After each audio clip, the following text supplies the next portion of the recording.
इधर ध्यान सुनो, root mean square average, root mean square average, root mean square average, या इसी को कहते हैं हम लोग डीसी इक्विवेलेंट ऑफ एसी। इसी को क्या कहते हैं? DC equivalent of AC. Root mean square average या इसी को कहते हैं डीसी इक्विवेलेंट ऑफ एसी। ये डीसी इक्विवेलेंट होता है एसी का, ठीक है ना। तो देखो बच्चों, रूट मीन स्क्वायर निकालने का तरीका क्या है? तो E R M S is equals to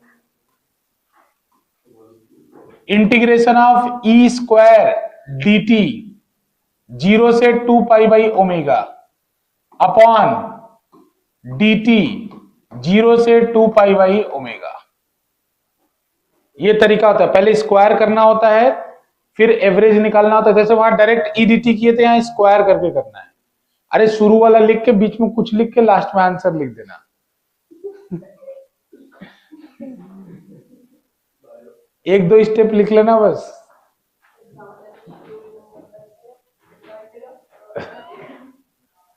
ऐसी बात नहीं है, एग्जामिनर दयालु होते हैं। नहीं नहीं, ऐसा कोई गंदा चेक कर ही नहीं सकता। पता है क्यों? हाँ, वो बात की बात बीच में जाके कोई घपला मार जाए तो बात अलग है, लेकिन इसमें क्या होता है कि पहले जब आप सेंटर पे जाते हैं तो सेंटर पे जाने के बाद एक बच्चे की फोटो कॉपी सबको दी जाती है। जैसे मान लो उस दिन 10 फिजिक्स टीचर बैठे हैं, 10 फिजिक्स टीचर बैठ गए, अब उनको पेपर चेक करना है, सबको 20-20 का बंडल मिलेगा। तो एक बच्चे की फोटो कॉपी कराई जाएगी आंसर सीट की, और वो 20 टीचर को दी जाएगी, या 10 टीचर जो भी है उनको दी जाएगी। फिर उसके बाद सब लोग चेक करेंगे, और सबका फिर वो यहाँ पे जो सेंटर हेड होगा, इंचार्ज होगा, वो चेक करेगा सबका, ठीक है ना। वो देखेगा कि तो कौन कितना मार्क्स दे रहा है। तो कोई मार्क्स ज्यादा दे रहा होगा, कोई मार्क्स कम दे रहा होगा। तो जो ज्यादा दे रहा होगा उससे भी बात करेगा, और जो कम दे रहा होगा उससे भी बात करेगा। जो बीच में दे रहा होगा उसका ठीक है, बोलेगा कि तो उसको जो कम दे रहा होगा उसको बोलेगा कि बहुत टाइट चेकिंग कर रहे हो, थोड़ा आराम से करो। जो ज्यादा दे रहा होगा बोलेगा तुम बहुत लूज चेकिंग कर रहे हो, थोड़ा ध्यान से करो, ठीक है। बीच वाले को छोड़ देगा, जिसका मतलब जो एवरेज निकलेगा सबका वो छोड़ देगा। तो पहली ही कॉपी चेक होती है, उसके बाद तो हमारी मर्जी। अब उसके बाद पता चल गया, जैसे मान लो कह दिया मेरे को कि थोड़ा लूज चेक करो, अब हो गया, पता चल गया।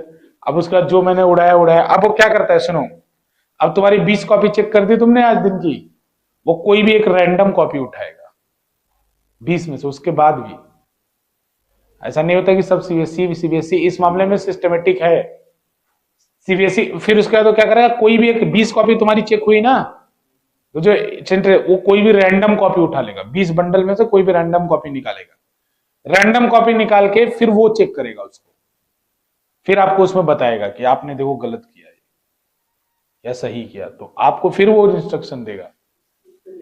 हाँ, इसलिए मतलब सीबीएसई का प्रॉपर प्रोसीजर होता है, ठीक है ना। फिर वैसे चेक करेगा, फिर उसके बाद क्या होता है, अगर किसी के ज्यादा नंबर आएगा तो फिर चेक होता है, और कोई भाई बहुत होता है, पागल हो जाता है, सरदर्दी हो जाती है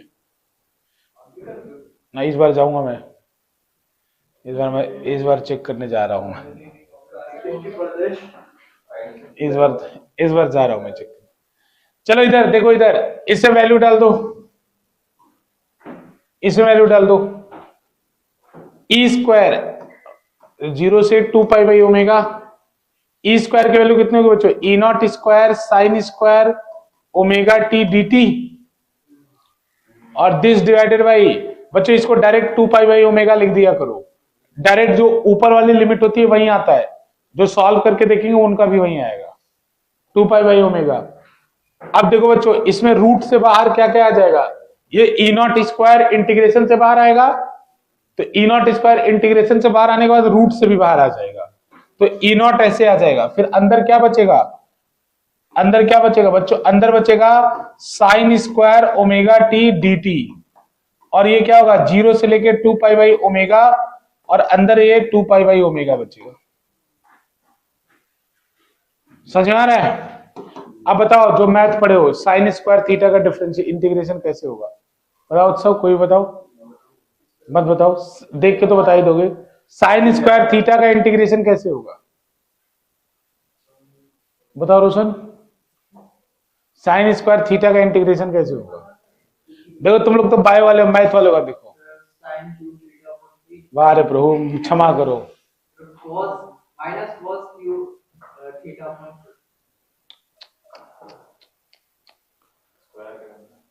अरे तुम लीनियर टर्म बनाते हो ना, स्क्वायर टर्म में तो और डिफिकल्ट होता है। राज कैसे होगा इंटीग्रेशन?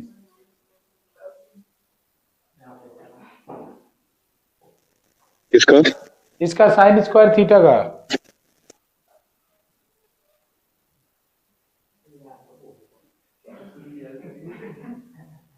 गधा कहीं। इसको किस में कन्वर्ट करके होता है? cos 2 थीटा में कन्वर्ट करके होता है। cos 2 थीटा में कन्वर्ट करके नहीं होता है साइन स्क्वायर और cos स्क्वायर का।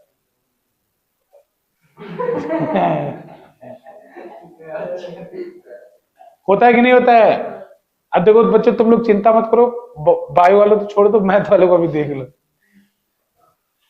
तो साइन स्क्वायर थीटा, मैं ज्यादा दिमाग इधर नहीं लगाना चाहूंगा क्योंकि मैं जब मुझे पता चल गया 0 से 2 pi by omega sine square theta को लिख सकता हूं 1 minus cos 2 omega T upon 2 into D T upon 2 pi by omega. ये कैसे हुआ तो वो तुम अगर समझ पाओ तो बच्चों, cos 2 थीटा जो होता है उसका फॉर्मूला होता है 1 minus 2 sine square theta, sine square theta. तो साइन स्क्वायर थीटा जो होता है वो होता है 1 माइनस कॉस 2 थीटा अपॉन 2। वही किया है, ये फॉर्मूला होता है, मैथ है ये। बस बच्चों देखो, यहीं पे आके एसी के प्रति उत्साह लोगों का मर जाता है। जब ईआरएमएस आता है तो खत्म हो जाता है। लेकिन बच्चों मैं इतना बताता हूं, सब्र रखो, इतना बोरिंग डेरिवेशन आगे कहीं नहीं है, यहीं पे आके डराता है बस, यहीं आके। इसके बाद एसी बहुत आसान है, इसके बाद एसी आसान है बच्चों। देखो तो यहां पे मैं एक चीज डायरेक्ट कर रहा हूं, जैसे 2 को दोनों से डिवाइड करो, 2 को दोनों से डिवाइड करो तो बच्चों 1/2 minus cos 2 omega T by 2 आएगा। तो cos 2 ओमेगा बाई टी का एवरेज एक साइकिल में क्या हो जाएगा? 0। तो यहां पे अगर आप सॉल्व करोगे फर्दर ना तो डायरेक्ट जो आंसर आता है वो कितना आता है? 2 pi by omega into 2 pi by omega by 2 आता है, इंटू 2 आता है। ठीक है ना, सॉल्व करके पूरा, ज्यादा दिमाग मत लगाओ। और बाहर ई नॉट था ही, बाहर ई नॉट था ही, ये कैंसिल करके क्या आता है? ये 2 pi by omega 2 pi by omega cancel, ये आता है ई नॉट अपॉन रूट 2, ये आता है ई नॉट अपॉन रूट 2। कैसे आया ज्यादा चिंता मत करो, 2-4 लाइन शुरू की याद रखो, बीच में क्या लिखना है पता नहीं, लास्ट में लिख दो। तो क्या हो जाता है उससे? फिर कॉस स्क्वायर का करना पड़ता है।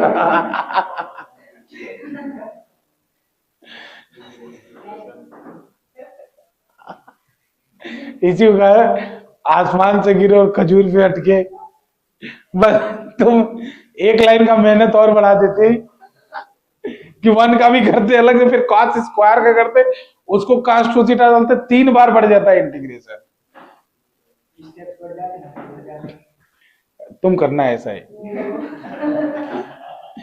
क्योंकि वो चेक करते करते फ्रस्ट्रेट हो जाता है, कहते यार काट इसको आगे बढ़। अरे ठीक है, ये